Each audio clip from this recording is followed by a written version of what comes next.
Hey, what's going on, everyone? In today's video, we're going to be talking about compound investing $100 per month into Tesla stock.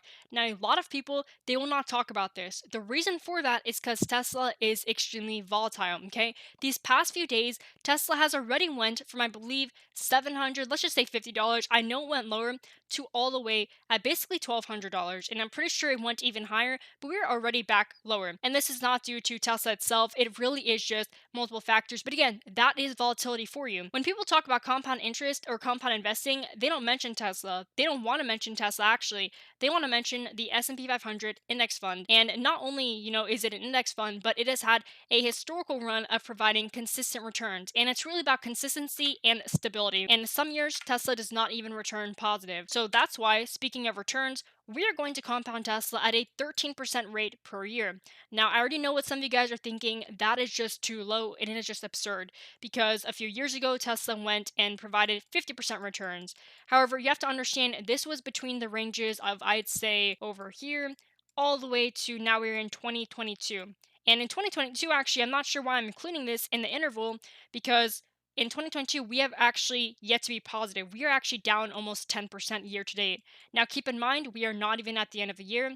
We're not even halfway done with the year. So just understand, not every year is positive. And is Tesla going to consistently from now on provide 50% returns year over year? The answer to that is probably not and is highly unlikely to provide consistent 50% over 50% over 50% returns again year over year.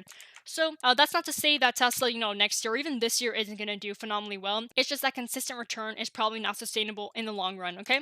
So we're starting off with $0, and this is just to calculate what we're going to get for interest at the end of January. So I'm going to put in January right over here, just so we know what we're doing. And then so the formula we're going to use, starting off with $0, not 100, because we are going to be initiating a $100 deposit at the start of every month. That's really important because if you already have $100 and then use this formula, you're going to get a completely different, basically, interest or end of year result.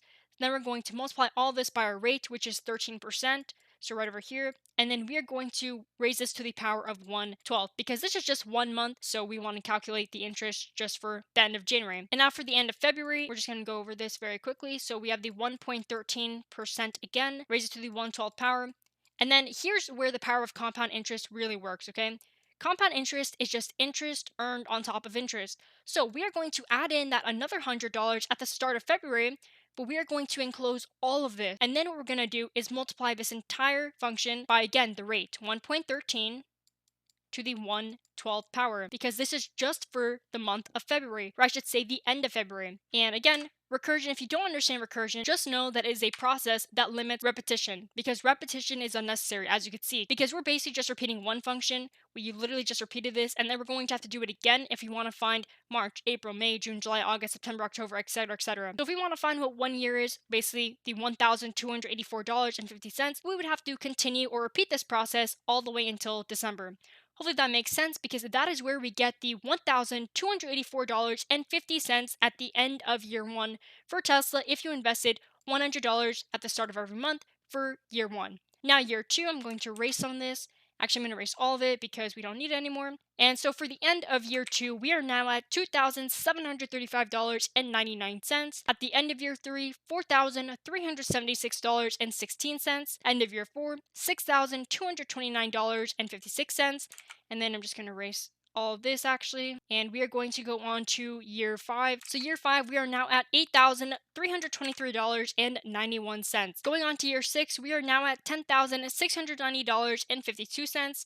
Year 7, $13,364.78. Year 8, we are now at $16,386.70. Year 9, almost $20,000. And year 10, $23,660.17. Absolutely phenomenal because 23 versus the 1K that we started with, again, absolutely phenomenal. And we have not even seen the true power of compound interest. So let's just continue going. At the end of year 11, we are now at $28,000. At the end of year 12, from 28,000 all the way to almost 33,000, and then end of year 13, almost $40,000, and then end of year 14, $44,806.84. The end of year 15, almost $52,000, and then end of year 16, basically almost 60,000. End of year 17, we are just under $70,000, and then end of year 18, basically almost 80,000, very close. And then end of year 19, almost to six figures, everyone. $90,877.61. And then end of year 20, $103,976.20. Officially six figures in profit. Actually, not profit, I should say, because this is with interest and also the initial value that we deposited, which was $100 at the start of every month. Okay, because remember, that was the goal. So I'm just going to erase this, and then let's continue on to the next slide. So we are now at year 21, almost done. $118,777.61. End of year 22, $135,503.20. End of year 23, $154,403.11. End of year 24, $175,760.02. And then end of year 25, almost $250,000. And remember, I said almost. $199,893.32, almost 200K, and then end of year 26, $227,163.95, end of year 27, $257,979.76, end of year 28, almost 300K, and then end of year 29, $332,150.35, and last but not least, everyone, we are now at the end of year 30, which totals $376,614.39. Let's just compare very quickly.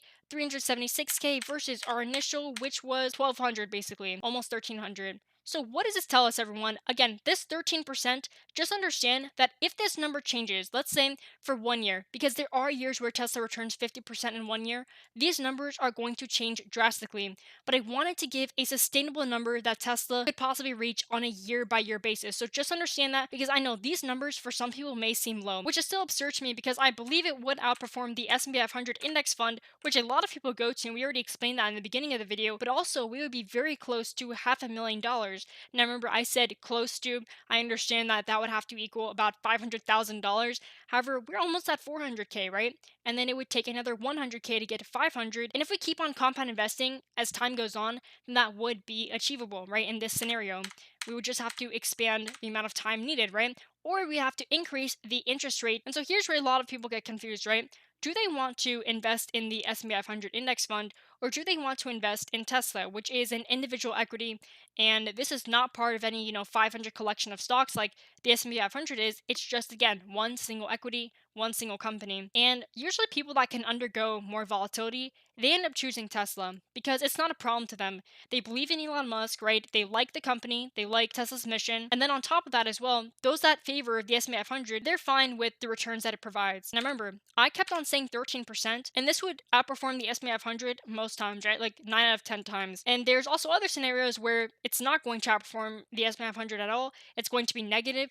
And if you compare when Tesla is negative versus the S&P 500, that's when it gets drastic. Same thing, as Tesla goes up 50%, the S&P 500 may be up, let's say, 14%. And when Tesla goes down 45%, the S&P 500 usually follows with, let's say, about negative 12%, right? It'll be down about that much. And these are not exact numbers. This is just an example to demonstrate the difference between how much Tesla can go up in comparison to the S&P 500, and usually who decides to invest in the index fund versus Tesla, because I know that a lot of people are confused when they're just starting out with investing, especially because compound interest is extremely powerful. So decisions like this are extremely important. But remember that I am not a financial advisor, and these are just all my opinions. So with that being said, everyone, let me know in the comment section below, what other parameters should we use in the next videos? Should we use $50, $150, etc., etc.? And if you have any questions about the math that we end up using, which I already erased, let me know as well. And thanks again for watching, everyone. I'll see you guys in the next video.